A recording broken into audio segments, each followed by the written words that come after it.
안녕하세요. 저는 덕이고등학교 3학년 성지연입니다. 국어 모의고사를 풀 때마다 항상 비문학에서 시간을 많이 잡아먹는 것 같아요. 비문학에서 쓰는 시간을 조금이라도 줄이고 싶은데 어떻게 하면 좋을까요? 저는 좀 개인적으로 추천드리는 방법인데 비문학에서 시간을 줄여야겠다 이런 생각을 좀 안 하는 게 좋을 것 같아요. 오히려 비문학보다는 다른 그런 영역들 있잖아요. 뭐 문학, 언어와 매체, 뭐 화법과 작문 이런 영역들에서 시간을 최대한 줄이고 반면에 비문학은 좀 넉넉하게 여유를 가지고 좀 시험을 보는 게 좋을 것 같아요. 너무 꿀팁이다 정말. 와. 자, 그러면 다음 질문 보도록 하겠습니다. 오군고등학교 3학년 재학 중인 윤주영이라고 합니다. 사회탐구 과목 중에 생활과 윤리라는 과목이 생활과 있는데 윤리. 거기에 나오는 사상가분들이 너무 많으셔서 그거를 좀 어떻게 외우고 해야 될지 잘 모르겠어요. 철학 어렵죠. 아, 좋아. 그런 질문 좋아. 사실 생활과 윤리라는 과목이 이제 무조건 다 어쩔 수 없이 암기를 해야 하는 과목이긴 합니다. 그래서 이제 저 같은 경우에는 네. 이 사상가 이름이 너무 많다 보니까 그리고 이거를 눈으로 보기만 해서는 절대 암기가 안 되더라고요. 어떻게 해야 돼요? 그래서 이제 인풋이 있으면 아웃풋도 있어야 된다라고 어허. 생각을 해서 저는 백지복습을 굉장히 열심히 했었어요. 백지복습이 뭐예요? 이제 프린트나 이제 어떤 자료들을 봤을 때 네. 이거를 이제 안 보이는 곳에 숨겨두고 네. 딱 정말 A4지 백지를 꺼내놓고 제 머릿속에 있는 걸 다 꺼내보는 거예요. 네. 그리고 나서 이제 뭔가 빈 부분이 있는 것 같다라고 했을 때 프린트를 다시 꺼내서 비교를 하면서 제가 부족했던 부분들은 이제 색깔이 다른 펜으로 적어서 아 내가 이 부분을 못 외웠구나 하면 이제 그 부분만 또 다시 반복을 하고 이렇게 해서 백지를 완성을 하면 아마도 네, 친구가 질문한 내용이 해결되지 않을까 싶습니다. 저 친구에 대한 그럼 답변은 백지복습이 정답이네요, 보니까. 가장 효율적이네. 괜찮네. 자, 이렇게 해서 올해 수험생들의 궁금증까지 함께 풀어봤는데 이렇게 미리미리 잘 대비하고 준비를 해놓고 당일날 실수를 하면 또 안 되잖아요. 맞아요. 수능 당일날.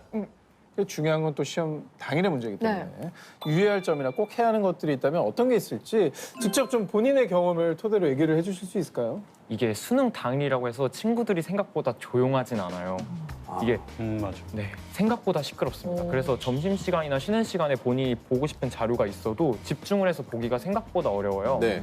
그래서 저 같은 경우에는 딱 가자마자 제일 구석자리, 아무도 모를 만한 장소를 하나를 딱 정해두고 거기에 계속 쉬는 시간에 가서 자료를 마저 혼자 귀 닫고 이렇게 우와. 교실 밖에. 네, 우와. 복도 끝에, 정말 구석에 엘리베이터 앞에 네, 그런 자리를 선점해두는 거 굉장히 좋은 것 같아요. 네, 그리고 네, 또 마지막으로 일정이 다 끝나기 전에 답을 맞춰보는 행위는 정말 하면 안 되는 것 같아요. 맞아. 아무 의미도 없고 네. 서로 자기가 답이다, 자기가 답이다 맞아. 하고 그 듣고 있는 시간 자체가 저는 아까워서 멱살 잡고 서로 우겨야 되는데. 그래서 막 말소리도 그만하신대. 커지고 그러는데 네, 정말 의미 없는 오답 노트 시간인 하나라도 더 봐야죠. 그렇구나. 쉬는 시간에 답 맞춰보지 마라. 이거 어, 정말 하기 힘든 꿀팁입니다. 건데 고맙습니다. 우리 표현 양은요? 네, 무조건 일찍 가라입니다. 무조건 일찍 도착하라고요? 당일날 엄청 아침 일찍 정말 새벽같이 가라인데요. 아무래도 일찍 가면 약간 수능장에 되게 익숙해지는 그런 느낌이 있어요. 뭔가 내가 이 교실의 지배자가 된 것 같은 그런 느낌도 들고 해서 일찍 도착해서 공부를 먼저 하고 있다 보면 다른 학생들이 이제 한 명씩 들어오잖아요. 그럼 뭔가 왔어? 약간 이런 느낌이 들어요. 네, 좋은 그쵸. 방법이다. 일찍 가서 마인드 컨트롤을 해라. 네. 좋다. 자, 정말 현실적이고 진짜 시험에 적용 가능한 그런 팁이 좀 뜨끈뜨끈한 나왔습니다. 팁이었습니다. 예, 끝으로 우리 공부의 신님께서 조언을 네, 주신다면 말씀해 주셔야죠. 집중이 안 된다 이러면은 뭐 귀마개를 활용할 수도 있거든요. 넘기는데 내가 너무 시끄럽고 다리 떨고 막 기침 소리 들리고 불안하고 그러면은 귀마개를 근데 사전에 감독관님한테 이제 검사는 받아야 돼요. 네. 검사 받고 쓸 수 있으니까 그걸 이제 좀 활용할 수 있으면 좋고요. 그리고 마지막으로 수능 시험장 아무 탈이 없으면 좋아요. 근데 장난 같은 경우 진짜 난리가 났던 게 뭐냐면 듣기 평가가 안 나오고 막 이런 고사장이 있었어요. 나왔는데 막 지직거리고 이런 데도 있었고요. 근데 만약 이런 경우가 있으면은 감독관을 반드시 어떤 식으로든 활용을 해야 돼요. 예를 들어 내가 지금 뭐 저쪽에서 자꾸 코를 곤다. 네.